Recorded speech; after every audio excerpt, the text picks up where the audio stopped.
The Summer Nick Taught His Cats to Read by Curtis Manley and Kate Berube.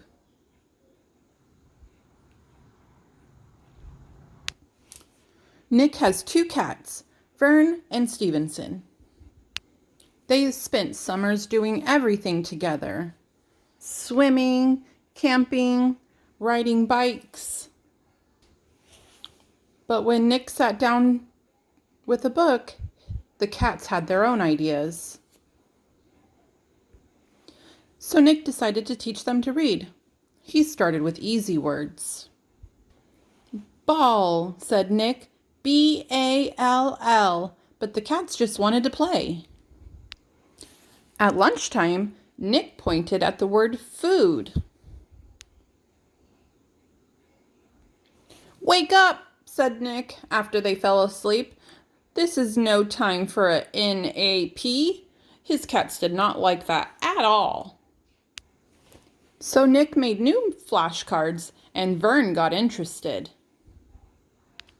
But not Stevenson. Stevenson just said merp and crawled under the bed.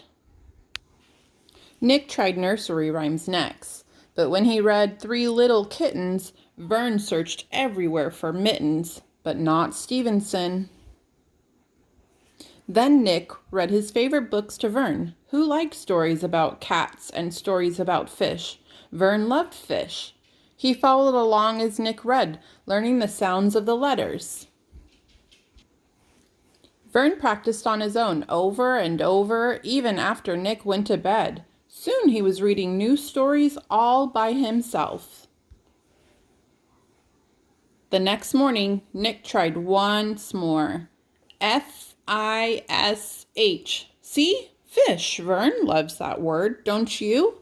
But Stevenson said, meow, and ran under the porch. He hissed at Nick and Vern.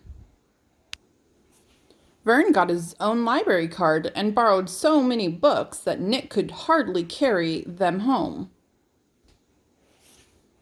When they discovered a story they both liked, they acted out their favorite scenes. They hung up fish fossils in the flower bed. They bounced across the surface of the moon. It was fun, but it would have been more fun with Stevenson. Then Vern discovered a treasure under the bed. A great stack of Stevenson's private drawings. Wow, Nick whispered. Stevenson drew a story. We should write the words, said Nick, and Vern helped. When they were done, they squeezed under the porch, gave Stevenson an eye patch, and read the tale of the one-eyed Stevenson and the pirate gold. Stevenson listened and followed along. He didn't run away or hiss, not even once.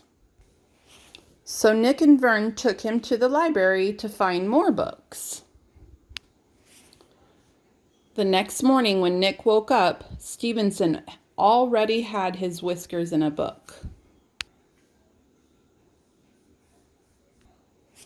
When Vern and Nick needed help fighting pirates, Stevenson found a sword too. Welcome aboard, matey, Nick yelled. Step lively. Nick and Vern rounded up 2 scurvy mutineers, and Stevenson held them at bay. Then Nick and Vern climbed the mast and looked out over Treasure Island.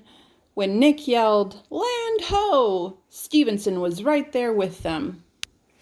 They all hurried down and waded ashore, and it was Stevenson who found the buried treasure. Now Nick and his cats hunt for dinosaurs in the lost world behind the garden.